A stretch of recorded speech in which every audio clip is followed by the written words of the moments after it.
So let me ask you a question. If I asked you to come up with a list of all the things that are most important to you, every single one of them, people, places, things, just everything that is most important to you in this life, how long of a list would it have to get before you came up on that list? Do you hear what I'm saying? I'm guessing as a woman in midlife, no joke, you're nowhere near that list. In fact, if you're somebody that just spit out your coffee as I ask this question, and we're like, me on that list, then you are my people, because that is what today's episode is really all about. I'm having a moment, I'm in it, and I want to talk about it. So join me.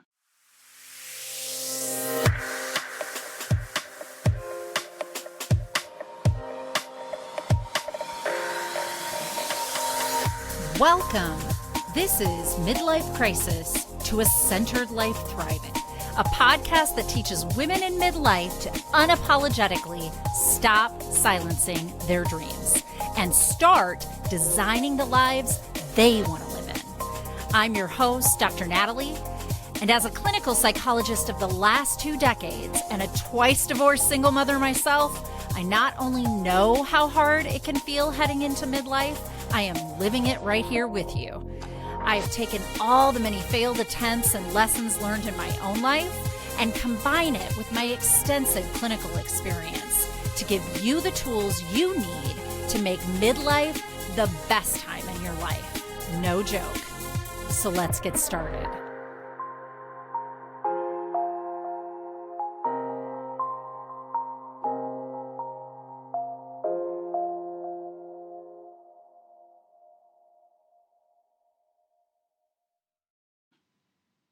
Welcome back, everybody. Okay, so this question, I love this question. And I think it's a quote, and I used to have it in my therapy office, actually, as a therapist. And it was thought-provoking in that it would get conversations started with my clients. Like they'd go, oh, look at that. And they were like, I'm not sure I'm on my own list, Dr. Natalie. I've never thought about it that way. And I'm like, I know most of us haven't thought about it that way. But most women in midlife for sure haven't thought about it that way. In fact, I think there is a lot of discomfort in getting to this stage of your life and being like there is no other option. So let me give you, okay, as of late, the reason I haven't been on is a lot of things have been happening in my life. I've had some health issues, and so I've been following up on what feels like forever many appointments.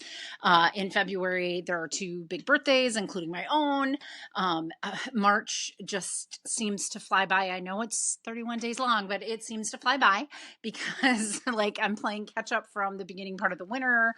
I'm crawling out of my depression and low vitamin D, Midwest girl kind of place.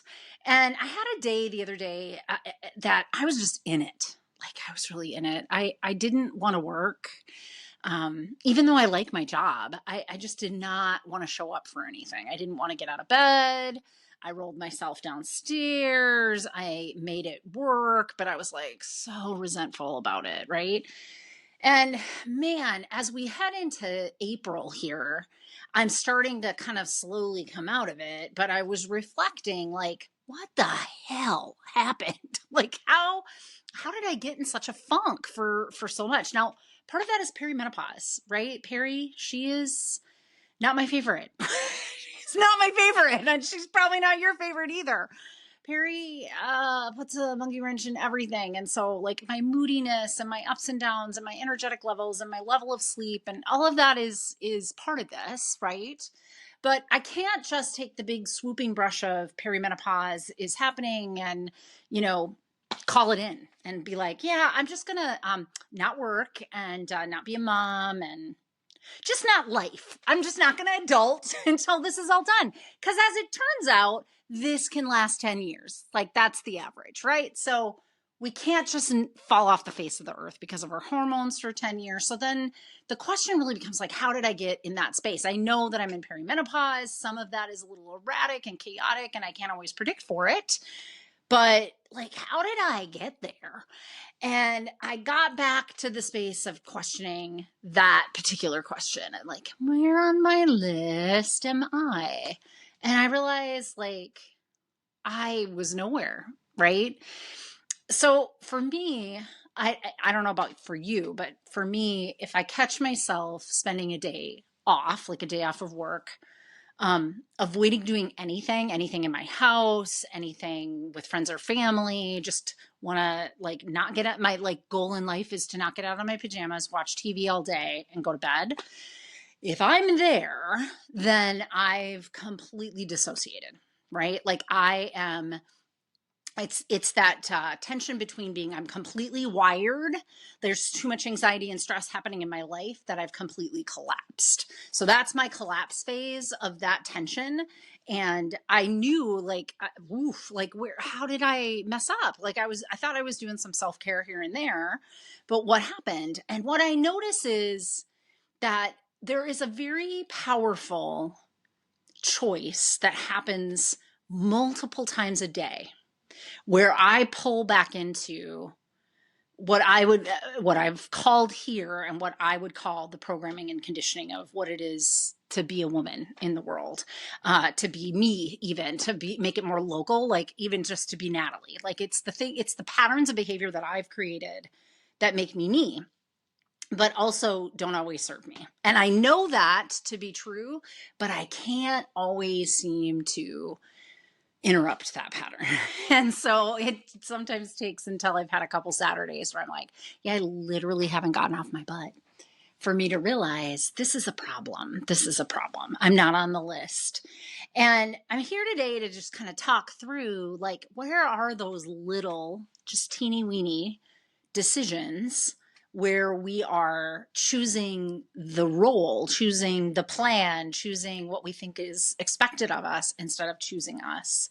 And how might we turn that tide where we're doing a little bit more choice for us than choice for the plan? Here's a great example. I fell out of walking over the winter. And, as with any great habit, it takes weeks and weeks to get into a habit. Well, once it's a habit, you're doing it. And it takes about 3 days for that habit to go away. Mm-hmm. And oh my God, like you've never done it before, right? Okay, so exercise and it's not my favorite, right? Like weightlifting doesn't turn my crank. It turns my 21-year-old's crank, but it doesn't turn mine. It feels like a to-do list item.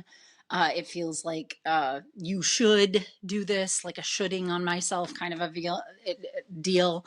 And I haven't been able to quite reframe that in my brain towards health and longevity and the things that I'd like to be able to rewire it in my brain towards. I just haven't gotten there. But walking is like a treat for me, specifically walking outside, even in the winter months, even living in the Midwest. And so I usually do. Now there was a winter that we had a particularly really bad winter, and it started with lots of ice storms before layers of snow went down. And so I didn't walk that winter because I am kind of worried about this like bone thing, like bone density thing. And I'm like, oh my God, if I slip and break a hip, like there is no other me that's going to come in and do me. There's no other single mom that's going to help my daughter who's living with me. There's I'm mostly self-employed. Actually, now I'm not, but I was at the time. I was like, nope, this bad idea. Bad, bad, bad. Okay. So I didn't walk that winter. And I remember that it really took a toll on me over the course of the winter, because clearly making those choices for myself are important. And I don't think it's actually, my nutritionist and my doctors would tell you it's the physical part of it. I know physical part of it is part of it, but I think there's a more important, more valuable lesson that I'm learning. And that is that when I decide that taking a walk in the middle of the day and saying no and shutting my laptop is what I should be doing, or is what I'm choosing me. That's a very little thing. You guys, sometimes I only go for like 10, 15 minutes. I don't have huge pockets of time. If I can, I do like a half hour. That's a ideal amount of time. When I was trying to wear the weighted vests and do all the midlife crap in the fall into the winter this last year, it would be like sometimes upwards of 45 minutes or, if I could, an hour. But honestly, I just try to take a break for 10 minutes or 15 minutes. And it's so important to choose you, because I think that's the wound that so many women carry and bury and probably haven't even admitted to themselves. Let's just sit with that for a second, that you weren't chosen, right? Let's think of how many ways this gets set up for women differently than it gets set up for men. Because I'm not saying that abandonment and, betrayal and feeling rejected isn't something that anybody of any gender expression suffers from. They do. But there is a genderized acculturation to this choosing thing that is still showing up for women, embedded insidiously in our day-to-day roles, that I don't think we talk about enough or enlighten ourselves enough about. So for instance, like when you're in your 20s and dating and life is fun, it doesn't, nobody's feeling pressured till you get till your later 20s and your early 30s. And then there is truly a cultural pressure on women that if you're not in a committed relationship, whatever the one is that you choose, headed towards this role of partner and possibly family, that you aren't chosen, right? The reciprocal of that for men is generally that they have chosen not to choose that. And it's very different and very subtle how we hear this in people's language in the conversations. A woman hasn't been found by a partner, but a man is choosing not to choose a partner. Now, I would say that we've made strides in this, and like it's gotten a little different, but for Gen Xers and older millennials that are coming into this perimenopausal midlife phase, I think it was still pretty heavily embedded in that insidious way that we weren't seeing it in the fabric, kind of in the unsaid rules. So when you're in a world where being chosen is an important part to the hustle of your worthiness in your culture, then when you hit by this time, you have probably on multiple levels been taught, been conditioned. You're just doing what you're taught. Don't be all mad at yourself, even though, judgmental you is going to show up and be like, see, you're doing this to yourself. Not fair. I hear you, and not fair. You were taught to do this and you're just killing it. You're hitting it out of the park, right? Like you're doing it because you were taught to do it. There are multiple ways in those very small choices where we're not choosing ourselves, right? When we pick a dinner because chicken is what most people wanted for dinner, so I'll cook that instead of I really would like have made steak or shrimp for myself, right? Or maybe I would have skipped it and eaten a bowl of cereal because I don't really want to cook for everybody tonight because I had a long night, right? It's little choices, like everybody else gets to pick what they want for extras in the groceries. And when we hit the budget amount, I don't pick an extra snack for myself because the kids or my partner were more important. Or at work, like making sure everybody in your group doing this group project is all set, and whatever's left over, you'll pick up. But you don't like zoom in there and say, oh, I want that part, because like that's my expertise. I will bring it to that. Now, I'm not saying that never have you ever made those choices. Maybe you have in some places, but I'm going to say that probably the global amount of that is it's the small choices. It's the small things where you choose the role or choose what others want of you or hustle for your worthiness in that way instead of choosing you. That's probably eroding why you're not on that list. It's undergirding. That's maybe a better way. It's an undergirding of why you're not on that list, right? And I've harped over and over, probably you're annoyed by me, that you should be on the top of that list because no one else on that list, no other things on that list will get the best of you if you're not at the top getting the best first and disseminating what you put in. And the way this works is we're not a ledger. It's not a one for one kind of thing. If I put an hour of time into me, then I have an hour of time to give to everybody else, or energetically an hour to give to everybody else. It's more like if I choose a walk for 10 minutes and not to answer the 10 emails that all had the explanation point in red saying they were the most important emails, if I don't answer those, but I do me first before I head into my next meeting, before I end my day answering that email list, I chose me. Like, I suddenly am becoming part of that list of what's the things that are most important to me. And so there's like, in psychology, when we talk about inner child work, I'm gonna grossly break this down into like 3 categories of child you, teenage you, adult you, not how we do parts work, but for the sake of the podcast. Your inner child is wounded, right? Because they weren't chosen and they were overly conditioned to believe that their worthiness would come from not asking to be chosen, right?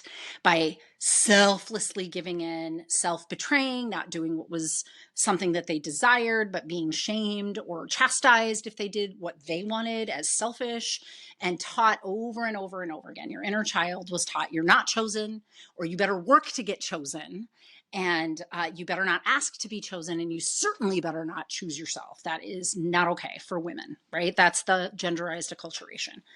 By your teenage, young adult years, what happens is there's a lot of anger and resentment that has built up about that. Duh. And women tend to take it out on themselves versus externally. Boys by that stage, definitely their anger, one of the only culturally appropriate ways we give them is to be angry out. So they're angry at the world. They might funnel it or transmit it through like competitive work at work or maybe in sports or whatever. But girls tend to just get hypercritical. This is where your inner mean girl was built. She was built on the coals and the embers of the resentment that brewed forever in your childhood into your teenage years. And she's angry as hell, and she doesn't want to conform, and she wants everybody else to fix it, what they did to her. Like, she wants justice. She is social justice, Natalie. Like, when I see something that's not right, that's my inner teenager coming out, and I want the world to fix that.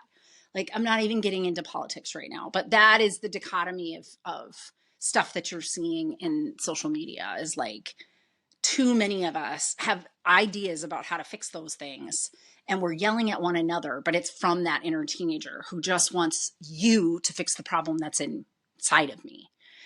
Very disempowered position, right? So from childhood into teenage, young adult years, there isn't much growth or ability for you as the person to make change in your life. First, you're waiting to be chosen, and you're being conditioned to never ask to be chosen or never choose yourself. You're not given any agency at all. Then your inner teenager and inner young adult is like, screw all of you. You better freaking fix this. It's all your fault. Great.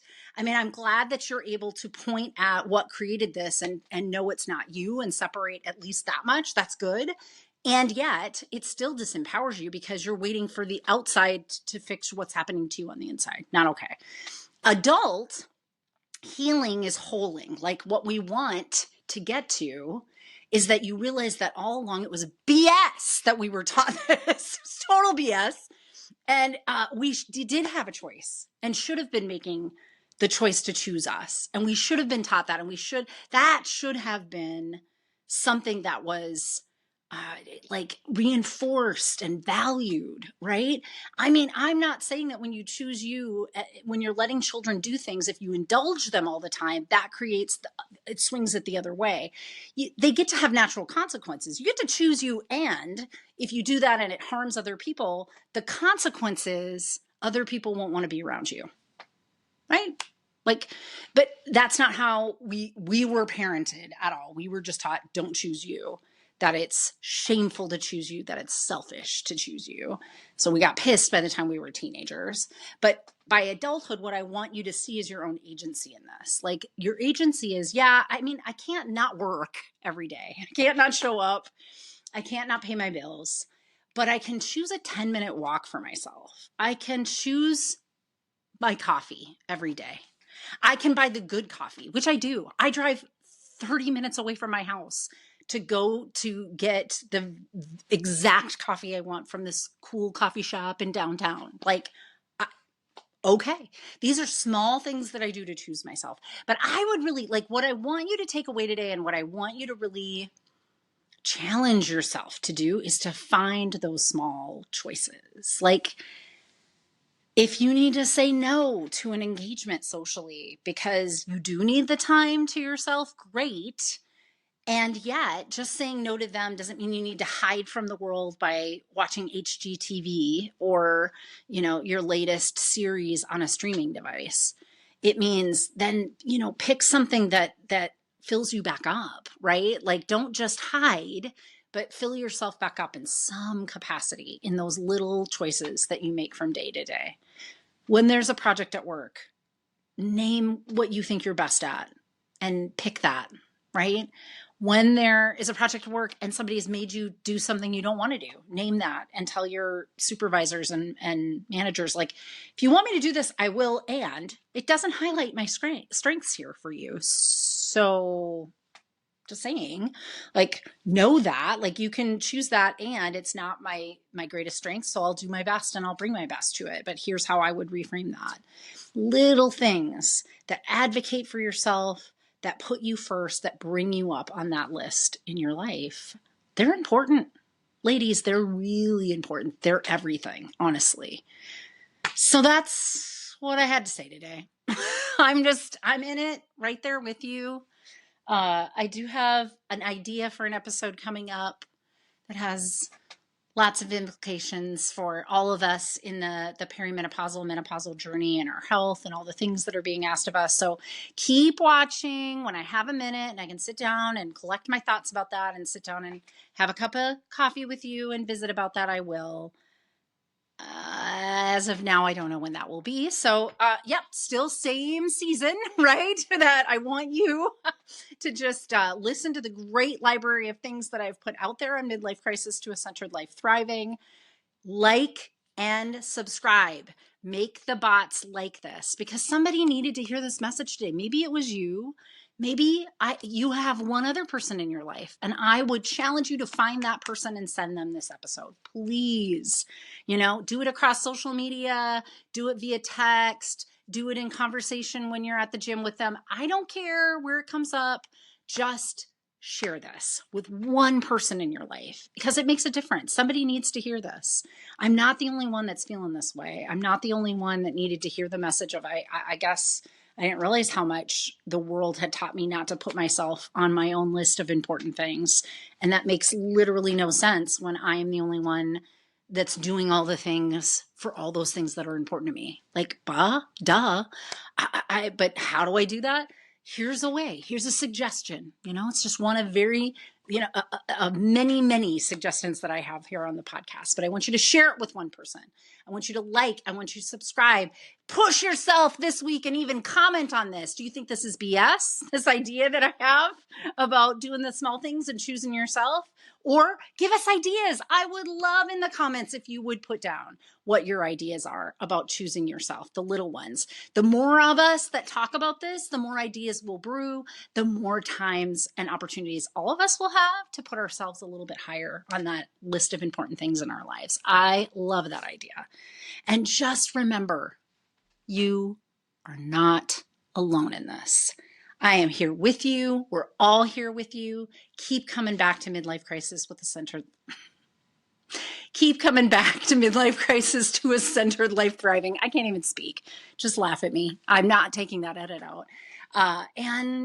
Listen to these podcasts and watch the comments, and just know that you're not alone in this midlife madness that we're in, this midlife chaos. We've got this. We're in it together.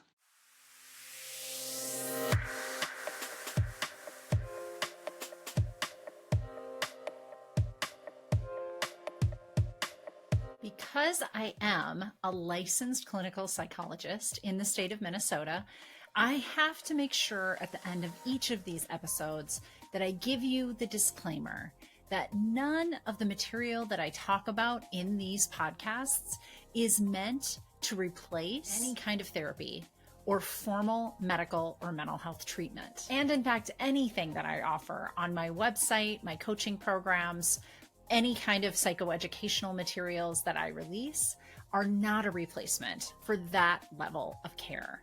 So just take that into account when you listen. This is information for you, and hopefully you find it of value, both as an educational tool and for your entertainment. And I also want to mention that if anyone you know is in a mental health crisis, needs additional help, I always include these two crisis resources. They're available to anybody. Pick up the phone and dial 988 for the National Suicide Prevention Lifeline. And you can always visit their website at suicidepreventionlifeline.org. Additionally, there's actually a crisis text line. So if you're not somebody that likes to pick up the phone, text HOME, home, to 741-741 to the crisis text line. And you can find them online at crisistextline.org. Thank you for listening to my podcast, and I hope that you like and follow me wherever you get your podcasts, and maybe consider leaving me a review. It always helps me to keep this podcast relevant when I know what you want to hear about.